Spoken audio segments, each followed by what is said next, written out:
네, 안녕하세요. 머니투데이 방송 김영롱 앵커입니다. 코로나19 팬데믹 이후 우리들은 주식시장에서 꽤 큰 기회를 얻었었죠. 아마 이 시기에 주식에 입문하신 분들도 많을 거라고 생각을 합니다. 그런데 정작 2년 가까이가 지난 지금 아마 많은 분들이 시장 진짜 쉽지 않다, 힘든 한 해였다라고 생각하실 것 같습니다. 그만큼 녹록치 않은 한 해의 시장이었는데요. 과연 2022년 경제는 어떻게 흘러갈 것이며 여기에 대해서 우리들은 또 어떻게 대비할 수 있을지 이야기 나눠보도록 하죠. 오늘 신한은행 S&T센터 백석현 선임 이코노미스트와 함께합니다. 어서 오십시오. 안녕하십니까. 네, 안녕하세요. 2022년 어떤 경제 키워드를 봤을 때 한 세 가지 정도로 포인트를 잡아보자면 어떤 관전 포인트가 있을까요? 가장 큰 변수는 인플레이션 환경이 될 것이고요. 네. 지금 중앙은행가들은 인플레이션이 내년 언젠가는 내년 하반기에는 둔화될 거다, 이제 안정될 거다 이런 얘기들을 하고 있는데 사실 과연 그럴까? 이런 의문을 던지는 시선들이 굉장히 많습니다. 네. 그래서 중앙은행가들의 주장이 맞을지 아니면 여기에 의문을 다는 사람들의 주장이 맞을지 이 부분을 눈여겨봐야 될 것 같고요. 네.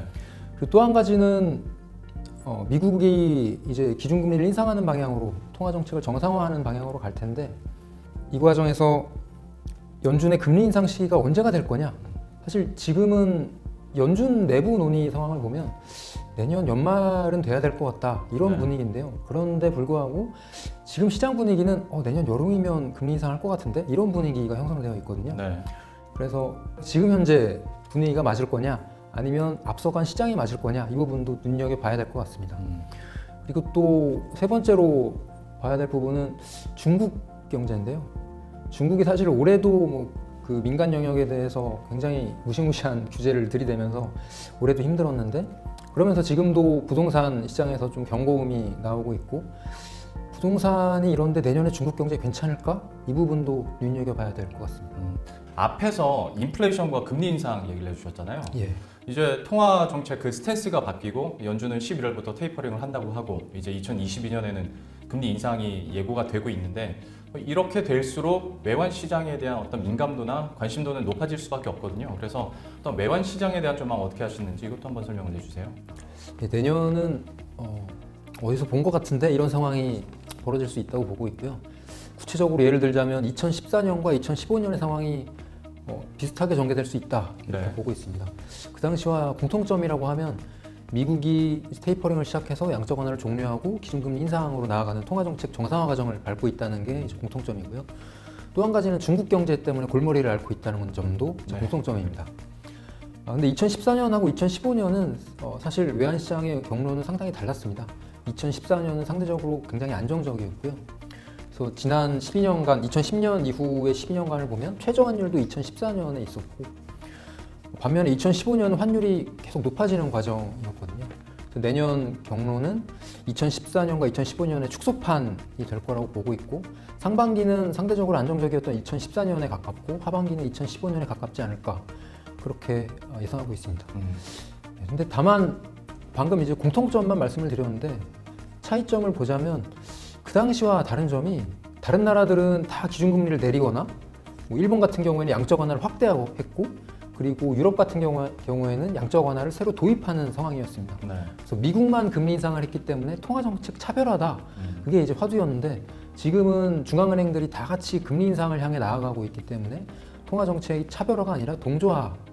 그래서 그 당시와 이 부분이 다른 점이고요. 또 한 가지는 연준이 기준금리 인상을 향해 나아갈 거라고 보고는 있지만 그 당시에는 사실 양적 완화 끝내고 기준금리 인상까지 가는데 1년이 넘게 걸렸거든요. 네. 1년 2개월이 걸렸는데 이번에는 양적 완화 종료하고 기준금리 인상까지 상당히 짧은 기간이 될 거다. 이 몇 개월 만에 금리 인상할 수 있다. 이렇게 보고 있고요. 그리고 또 다른 점이 뭐가 있냐면 그 당시에는 중국에서 자본이 많이 빠져나갔던 시기였습니다. 반면 지금은 중국으로 자본이 계속 들어가고 있고 내년에도 크게 상황이 다르지 않을 거다. 그렇게 보고 있기 때문에 이 부분이 굉장히 중요하다고 보고 있고요.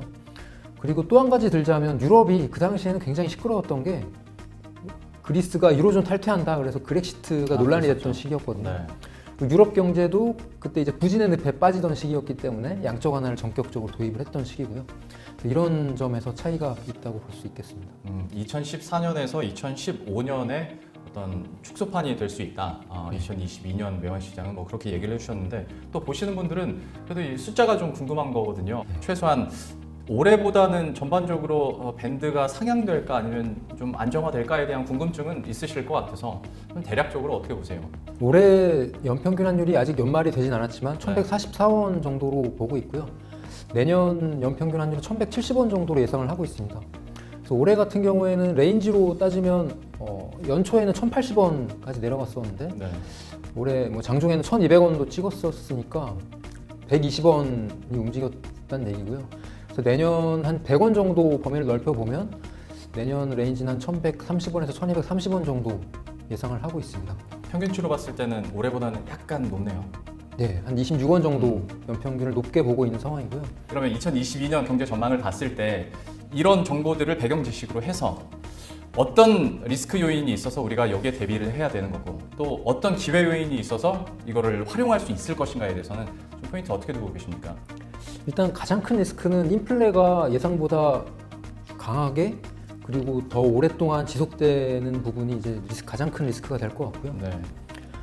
사실 지금은 생산 현장에서 기업들의 물자가 부족하고 인력이 부족하고 그리고 코로나 때문에 뭐 공장이 폐쇄되기도 하고 이런 부분이 이제 인플레를 자극을 했었고요. 기후 재앙 때문에 탄소 중립 필요성을 높게 이제 인식을 하고 있어서 화석연료 의존도를 좀 줄이는 방향으로 가고 있는데요. 네. 문제는 지금 현재 인류가 화석연료에 대한 의존도가 너무 높다는 게 이제 문제고요. 이 과정에서 특히 제조업 강국인 한국은 원자재 수입을 많이 하기 때문에 한국 입장에서는 이 부분이 굉장히 아킬레스건이다 이렇게 볼 수 있겠습니다. 그러면 어떤 과도한 인플레이션에 대해서 얘기를 주셨고 또 다른 리스크 요인은 뭐가 있을까요? 사실 미중 관계를 짚고 넘어가지 않을 수 없는데요. 사실 지금 현재 미중 관계에서 제일 화두가 되는 건 대만 문제가 되는 것 같습니다. 네. 한국의 에너지 수송로, 그러니까 중동에서 들어오는 원유가 한국으로 들어올 때는 다 대만 해협을 통과를 해야 되거든요. 네.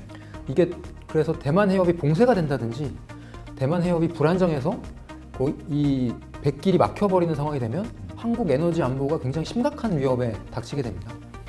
그러면 사실 한국의 주식시장이나 원화 가치에는 굉장히 큰 위협이 되기 때문에 만약 대만 해협에 어떤 문제가 생기고 대만 관련된 이슈가 굉장히 큰 위기가 닥친다고 하면 그때는 외환시장이나 주식시장에서 가장 큰 패자는 원화 자산이나 한국 주식이 될 수도 있다. 그런 생각을 해야 될 것 같습니다. 또 기회가 되는 부분도 있습니다. 좀 긍정적인 부분이라고 하면 사실 트럼프 시대 때 미국하고 중국이 서로 이제 제품 수입에 대해서 관세를 많이 때렸는데 이 부분이 지금 논의되고 있는 상황들이 이제 관세 면제 범위를 좀 넓히거나 관세율을 좀 낮추는 방향으로 얘기가 좀 나오고 있고요.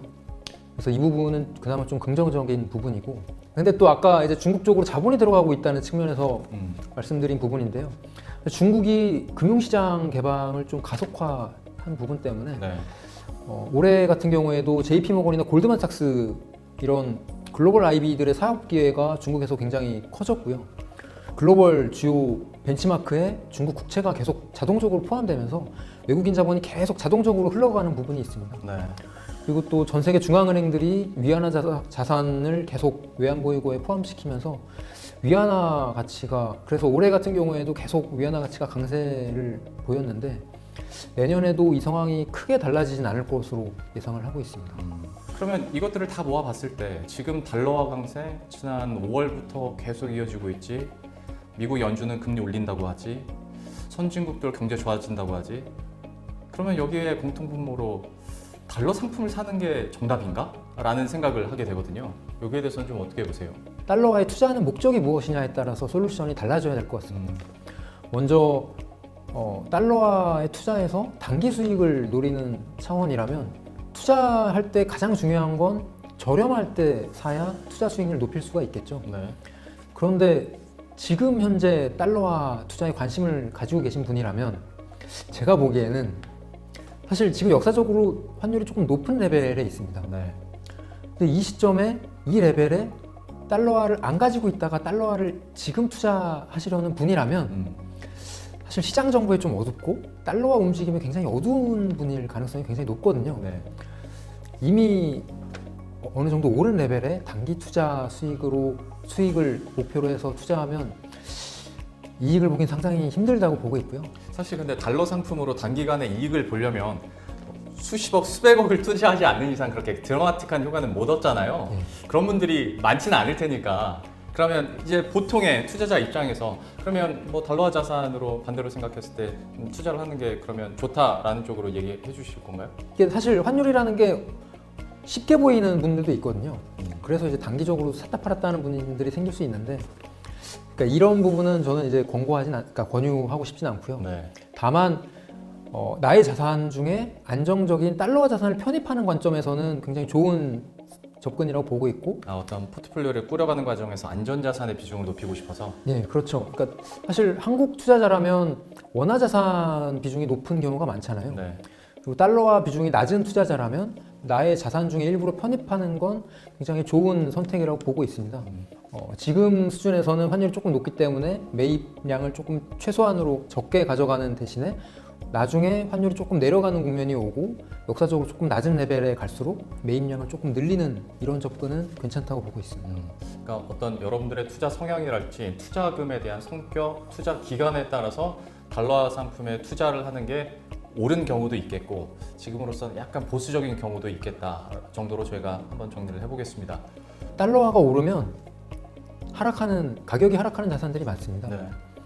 왜냐하면 달러화는 그 자체로 공포지수의 성격을 보이기 때문인데요. 달러화가 상승하면 전 세계 주식시장이 하락하는 경향이 있고요. 대체로 부진하고, 반면에 달러화는 공포지수이기 때문에 달러화가 하락하면 시장의 공포 수준이 낮아지면서 전 세계 주식시장은 좀 상승하고, 네. 이 과정에서 상대적으로는 미국 주식이 좀 덜 오르는, 상대적으로는 좀 뒤처지는 이런 경향이 있는데요. 네. 달러화가 더 상승한다면 이 과정에서 가격이 하락하는 자산들이 분명히 있을 겁니다. 사실 이런 자산들 중에 분명히 좋은 자산들이 있을 거고요. 이 중에 투자 기회를 찾는 게 이제 포인트가 될 거다 이렇게 보고 있고, 달러화는 이미 좀 오른 상황이기 때문에 달러화에 관심을 가지기보다는 달러화가 오르는 과정에서 하락한 자산이 뭐가 있지? 여기에 포인트를 두시는 게 좋을 것 같고요. 그러니까 올라가는 것만 뒤늦게 쫓아가는 것이 아니라 그것 때문에 자산이 떨어졌을 때 싼 가격에 사는 것도 기회 요인이 될 수 있을 것이다 라고 저희가 이해를 하면 될 것 같은데요. 다만 이제 계속해서 뭐 변수 중에 하나라고 말씀을 하셨던 중국 얘기도 추가적으로 좀 질문을 드리고 싶어서, 지금으로서 뭐 최근에 홍대 이슈도 있었고 빅테크부터 부동산에 대한 어떤 강력한 규제를 하다 보니까 여기에 대한 노파심들이 좀 있거든요. 물론 중국이 통제국가다 보니까 역으로 생각했을 때 충분히 통제가 되고 경제가 무너질 것 같지 않으니까 그렇게 규제를 한 거겠지만, 투자자 입장에서는 그거 자체가 리스크이기 때문에 과연 중국산을 좀 어떻게 우리가 바라볼 수 있을지, 그리고 여기에 대해서 어떻게 좀 투자를 현명하게 할 수 있을까, 대응할 수 있을까에 대한 궁금증도 있거든요. 마지막으로 이것도 한번 정리해 주시겠어요? 사실 중국이 그동안 경제 성장에서 부동산이나 그 연관 산업에 대한 의존도가 굉장히 컸기 때문에 중국 당국이 그냥 손 놓고만 있을 수는 없는 상황이고요. 좀 긍정적인 시나리오로 전개되려면 일단 헝다나 부동산 개발업체들 자산 매각이 좀 순조롭게 이루어져야 될 것이고요. 이 과정에서 국영기업들의 역할이 일정 부분 필요할 것이고, 그리고 당국의 관리 감독도 물샐 틈 없이 효과적으로 이루어져야 되겠습니다. 사실 중국이라는 나라가 워낙 큰 나라이기 때문에 하나의 단어로 규정하는 건 뭐 거의 불가능에 가깝다고 말씀드릴 수 있는데요. 그래서 중국을 보면 기회 측면에서 볼 수 있는 부분도 분명히 있고 리스크 측면에서 바라봐야 될 부분도 있습니다. 올해 같은 경우에는 규제 때문에 빅테크 기업들이 힘들었고요. 그리고 뭐 부동산, 헝다 같은 부동산 개발업체들 거의 생사기로에 있는 상황인데, 이 기업들이 우후죽순으로 다 무너지면서 중국 금융 시스템을 흔드는 상황이 돼버리면, 그러면 중국 감독 당국은 지금까지 이 사태가 일어나도록 무슨 일을 하고 있었냐, 중국 당국의 책임 문제가 불거질 수도 있고요. 그리고 또 부동산 시장이 크게 흔들리게 되면 결국 주택 가격이 하락하면서 중국 중산층의 가계에도 이제 위협이 되기 때문에 네. 그러면 이제 결국 사회 불안으로 이어질 수 있고, 근데 다만 지금 현재는 이게 금융위기로 갈 가능성이 얼마나 되냐를 봤을 때 시장은 중국발 금융위기 가능성은 높지 않다고 보고 있고요. 왜 그렇게 보냐면 일단은 금융기관들, 은행들이 이런 부동산 개발업체들의 이제 보유하고 있는 익스포저 자체가 굉장히 제한적이고, 또 한 가지는 중국 당국의 통제력은 아직 믿을 수 있는 수준이다. 이런 부분들 때문에 중국발 금융위기 가능성은 좀 제한적으로 보고 있는 상황입니다. 어떤 중국 상황에 대한 양면을 얘기해 주셨으니 또 이제 우리 투자자 여러분께서는 궁금할 수밖에 없는 게, 투자처로서의 중국은 그러면 어떻다고 보시는 거예요? 올해 중국 시장이 상대적으로 안 좋았습니다. 미국, 유럽에 비해서 중국은 사실 춘절 이후에 대부분의 주식들이 좀 부진한 주식들이 많았는데 네. 어떻게 보면 이게 기회일 수가 있거든요. 나중에 되돌아보면. 그래서 외국인들은 어떻게 보고 있냐? 사실 코로나 이후에 외국인 자본은 계속 중국 쪽으로 자본이 들어가고 있습니다. 외국인들은 지금을 중국에 투자할 좋은 기회라고 보고 있다는 게 굉장히 중요한 포인트인 것 같고요. 그래서 중국을 이제 부정적인 측면을 볼 게 아니라 외국인들은 이 기회를 틈타서 중국에 계속 자본을 투자하고 있고 중국 주식을 사고 중국 채권을 사고 있다는 부분을 유념하시고 좋은 투자 기회로 삼을 수 있을 것 같습니다. 예, 이렇게 해서 이번 영상에서는 2022년 경제 전망, 특히 또 외환 시장을 중심으로 우리가 투자를 어떤 관점으로, 어떤 포인트를 두고 해야 될지에 대해서 함께 이야기를 나눠봤습니다. 오늘 신한은행 S&T 센터 백석현 선임 이코노미스트와 함께했습니다. 오늘 말씀 고맙습니다. 감사합니다.